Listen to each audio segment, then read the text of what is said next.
ক্রিকেটে এমন কিছু ব্যাটসম্যান রয়েছে যাদের নাম শুনলে বলারদের ঘুম উড়ে যায়, আর সেই তালিকায় সবার উপরে রয়েছে রোহিত শর্মা এবং ওয়েস্ট ইন্ডিজের ক্রিস গেইল। আজ আমরা দুজনের মধ্যে একটা তুলনা করব, যদিও এই দুই ক্রিকেটারের মধ্যে তুলনা হয় না, তাও আমরা এদের মধ্যে 284 ওডিআই ম্যাচের পর তাদের কি ফলাফল ছিল তা নিয়ে একটা তুলনা করতে চলুন শুরু করা যাক। আর শুরু করার আগে অবশ্য আপনাদের কাছে অনুরোধ করব চ্যানেলটি সাবস্ক্রাইব করবেন এবং ভিডিওটি সবার সাথে শেয়ার করবেন। তো শুরু করা যাক।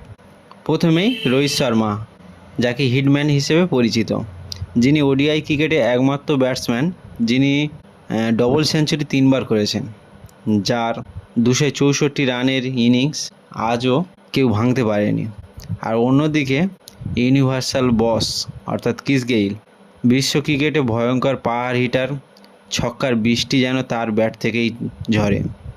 দুজনেই ম্যাচ উইনার, দুজনেই কিন্তু বিগ হিটার, কিন্তু 284 ম্যাচের পর তাদের কি কি সংখ্যা রয়েছে সেগুলো একবার দেখে নেওয়া যাক। রোহিত শর্মা 284 ম্যাচে রান করেছে 11,641, আর ব্যাটিং গড় হচ্ছে 48.71। অন্যদিকে ক্রিস গেইল 284 ম্যাচে করেছেন 9,727 রান, তার ব্যাটিং গড় হচ্ছে 37.12। এখানে দেখা যাচ্ছে বিশাল পার্থক্য। রোহিত গেইলের থেকে প্রায় 1900 রান বেশি করেছে, আর গড়ও প্রায় 11 রান বেশি।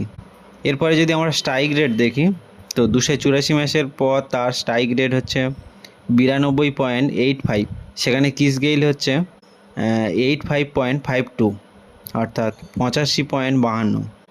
রোহিত শর্মা শুধু রান করেনি, কিন্তু তার সাথে স্ট্রাইক রেটও অনেক ভালো রেখেছে ক্রিস গেইলের থেকে। 61টি 50 অর্থাৎ 50 রান করেছে, 50 রান প্লাস করেছে রোহিত শর্মা, আর 33টি সেঞ্চুরি করেছে।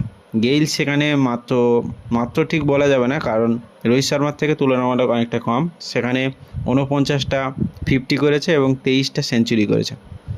এখানেও কিন্তু রোহিত শর্মা সেঞ্চুরিতে প্রায় 10টা মতন আগিয়ে আছে, 10টা সেঞ্চুরি কিন্তু বেশি করেছে। আর এরপরে যদি আমরা রোহিত শর্মার সর্বোচ্চ স্কোর দেখি, সেখানে 264, আর ক্রিস গেইল হচ্ছে সর্বোচ্চ কিন্তু 215। দুজনেই ডবল সেঞ্চুরি রয়েছে, কিন্তু 264 এমন এক স্কোর যেটা আজ পর্যন্ত কেউ কিন্তু ভাঙতে পারেনি।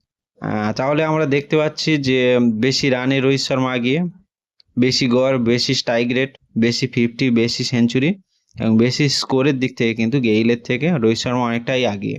তো এখানে আমরা বলতে পারি না যে রোহিত শর্মা ক্রিস গেইলের থেকে খুব ভালো প্লেয়ার বা ক্রিস গেইল একদম খুব খারাপ প্লেয়ার, কিন্তু আমরা বলতে পারি না। দুজনেই তার দিক থেকে বিভিন্ন সময় বিভিন্ন সিচুয়েশান অনুযায়ী দুজনেই দুজনের মতন সেরা। তো আপনাদের কাছে একটাই অনুরোধ করব যে এই সুস্থ প্রতিযোগিতায় আপনি কাকে আগিয়ে রাখবেন, রোহিত শর্মা না ক্রিস গেইল? কমেন্ট করে অবশ্য জানাবেন।